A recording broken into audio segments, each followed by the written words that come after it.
Look. Last reacted. There's a new SunnyV2. 5 cases from BuzzFeed Unsolved which have now either been fully or significantly solved. And we're going to begin by looking at Forrest Fenn's treasure, which finally came to a full conclusion back in June 2020. Ryan and Shane investigated the mystery 2 years prior in September 2018, during which they explained that world-renowned treasure collector Forrest Fenn had hidden an actual treasure chest somewhere in the Rocky Mountains, which contained over $1 million worth of valuable antiquities. In Forrest Fenn's memoir, he wrote a 24-line poem which included 9 hidden clues on how to find the treasure, and while the concept seemed fairly simple, over 65,000 people had attempted to find the treasure to no avail. Ryan and Shane then explained that the treasure could be found in one of 4 specific US states. The treasure is located in either Montana, Wyoming, Colorado, or New Mexico. Of the 4 states listed by Fenn, I tend to lean towards New Mexico or Wyoming. Wyoming because a majority of Yellowstone National Park resides within that state, and Yellowstone was a place where Fenn spent his formative years camping with his father. And although Wyoming seemed like the most... What if it's the same thing, right? I had a chest with like full of money, right? Somewhere in some mountain, and I sent all the juicers in chat to fucking travel they did and go try to find it, right? And then they have to IRL stream it if they're on the mountain, and it becomes like this mega insane live stream mega brawl, right? They have to just rebroadcast, and this is the thing wrong, they get banned, and I don't because of I'm just watching it, dude. Easy. Likely location. This is the easiest content out there, no? The boys eventually settled on looking in New Mexico, flying to the state with over a month's worth of research under their belt. Ryan and Shane looked at 3 different locations in New Mexico, put up with bad weather and rough terrain, and at one point even thought that they had found the treasure. Yeah, right there. Look, there's a box. What do you mean there's a box? Oh, decoys! Is that a box or just a very square rock?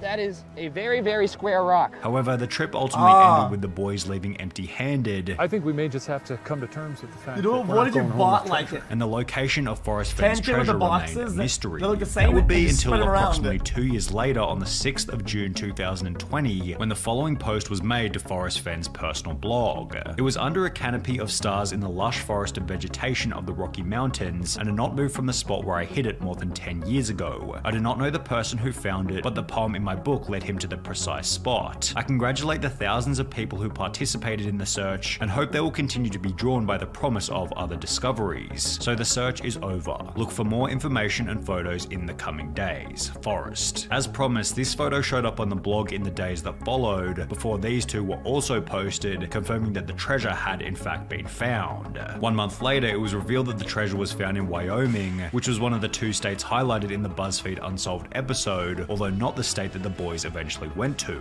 6 months later, in December 2020, the person who had found the treasure finally revealed himself as 32-year-old medical student Jack Stoof, who coincidentally used to be one of BuzzFeed's writers. Jack had found out about the case in 2018, the same year that Ryan and Shane investigated it, and stated that he thought about it for at least a couple hours a day every day since he learned about it, also adding that he planned on selling the treasure to pay off his student loans. The treasure went up for auction on the 13th of December 2022, and after a whopping 1,643 bids, eventually sold for an impressive 1.3 million US dollars. And while it took over 10 years for someone to eventually find the treasure, this is nothing when compared to the boy in the box, who was recently identified after 65 years of mystery. Ryan and Shane covered the boy in the box back in August 2017, with the major details being that in 1957, a box was found on the side of a road in Philadelphia, Pennsylvania, which contained the body of a boy between 4 and 6 years of age. The box had serial numbers on the outside, a blanket on the inside, and items of clothing scattered around it. However, despite having access to numerous pieces of evidence, authorities were unable to identify who the boy was. Jesus. For this reason, the boy was buried with a gravestone reading America's Unknown Child, which accompanied a sign on the street where the boy was found reading, "This unknown child became known as the boy in the box. He has never been identified. His case remains open. He is now called America's Unknown Child." His body had been exhumed on 2 separate occasions in 1998 and 2019, with the goal of running his DNA through genealogy databases. The 1998 test was unsuccessful, however by 2019 testing had become significantly more advanced, and while the victim's DNA was so degraded that it took 2.5 years of work to be able to extract enough data to perform the genealogy, on the 8th of December 2022, the boy in the box was identified as Joseph Augustus Zarelli. His DNA was uploaded to genetic databases, which led detectives to relatives on his mother's side. After pouring through birth records, they were also able to identify his father. They also learned that Zarelli's mother had 3 other children. Police refused to speculate on who killed Zarelli, though they noted we have our suspicions, meaning that while this identification is extremely fresh at the time of making this video, it's possible that the case could be fully solved sometime in the near future.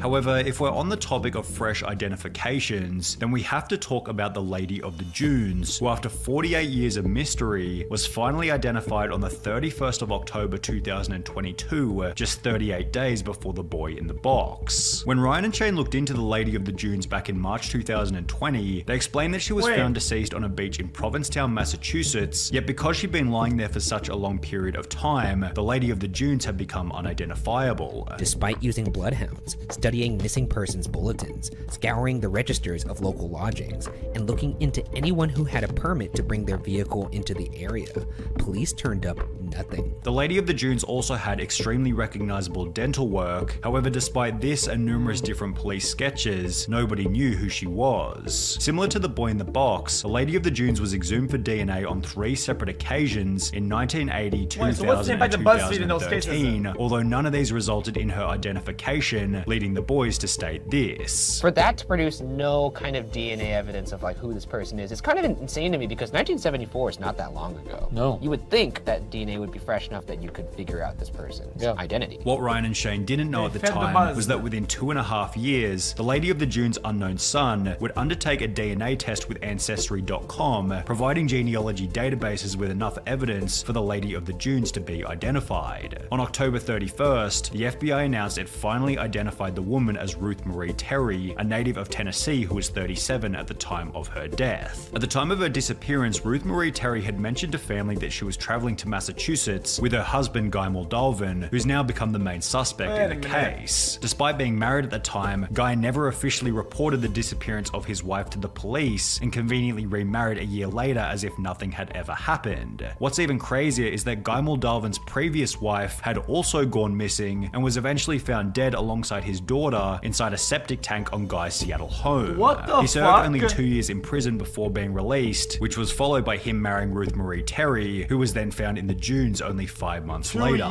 Guy Moldovan died in 2002. However, if he is eventually found to be guilty, Ryan and Shane were correct in suggesting this, It would seem that this was done by somebody who wasn't, I guess, like an amateur. as well as this, The unidentified victim would have known her murderer. yet were incorrect in suggesting that the crime had been done by an Italian mob boss or schizophrenic prison inmate Haddon Clark. However, in the case of Amelia Earhart, one of the theories put forward by the boys eventually turned out to be true. Ryan and Shane explained that Amelia Earhart was trying to become the first woman to fly around the world. However, on the stretch between Papua New Guinea and the Howland Islands in the South Pacific, Amelia Earhart, her navigator Frank Noonan, as well as their plane vanished and were never found again.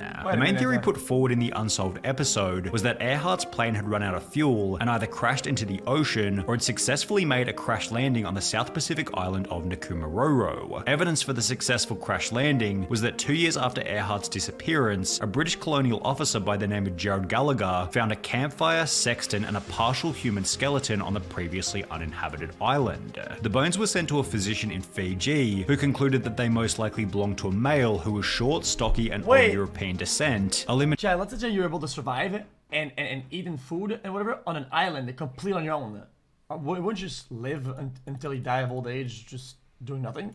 Eliminating the possibility that the bones belong to Earhart. However, Ryan went on to explain that at a later date, the bones had been run through an updated database, which suggested that they could have belonged to a tall woman of European descent, which fit the description of Earhart perfectly. Well, approximately a year after the BuzzFeed Unsolved episode was uploaded, an article popped up on NPR.org titled, "New Research Claims Bones Found 80 Years Ago on Pacific Atoll Likely Amelia Earhart's," which explained that the bones had been run through Modern Ancestry Program 4-disc, which found that Hoodless had incorrectly determined the sex of the remains. The data revealed that the bones have more similarity to Earhart than to 99% of individuals in a large reference sample. It's a bit of a stretch to call the case of Amelia Earhart solved based on a couple of correctly sized bones. However, there's significantly better evidence for the person featured in BuzzFeed Unsolved's very first episode, the Somerton Man, who was finally identified in July 2022 after 74 years of mystery. The Somerton man was found dead on a beach in Adelaide, Australia back in 1948, dressed immaculately in a full suit with polished shoes. Strangely enough, all of the tags had been removed from his clothing, with his fingerprints failing to hint at who he might be. The case became even weirder when a torn piece of paper was found sewn into his pants, with the Persian phrase "Tamam shud" written on it, which translated to "it has ended." With these fingerprints or whatever, whatever. You need to get those in order to fly faster, right? At the airport, they give you like Nexus, dude. Okay, I always apply, right? And I go to the booth and then we do this, and I can't do it. Hint at who he might be. The case became even weirder when a torn piece of paper was found sewn into his pants, with the Persian phrase "Tamam shud" written on it, which translated to "it has ended," with the case reaching even deeper levels of weird when someone brought in the book from which the paper had been torn, explaining that he found the book in the back of his car, which was parked near Somerton Beach. When the boys revisited the case in season 6, they talked extensively about the University of Adelaide professor Derek Abbott, who was seemingly the most determined as well as the closest to figuring out who the Somerton man was. Well, it would be only 2 years and 3 months after this BuzzFeed Unsolved episode that Derek Abbott would finally achieve a breakthrough using the Somerton man's hair. We looked for people with no date of death on that tree, and there was one that stood out. By using the DNA of a distant cousin living in Melbourne, Derek Abbott was finally able to confirm that the Somerton man went by the name of Charles Webb. It was at this point that we knew that Charles Webb was the Somerton man, and we'd finally cracked it. It's not the Somerton man story now.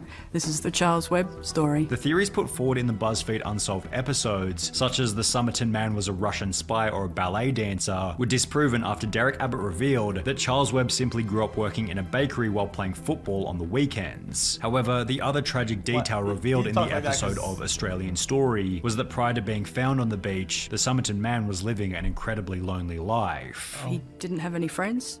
Not at all a happy person. Turns out that Charles loved to write poetry, and his favourite subject that he would write about was death. This story turns out that it's not some wild spy drama. It's really a sad, tragic, domestic situation. Jesus, he was just invisible. Isn't that kind of crazy? Invisible his entire life, dies. Now people South figure him out. Star is about to release a new banger. Check it out. Link.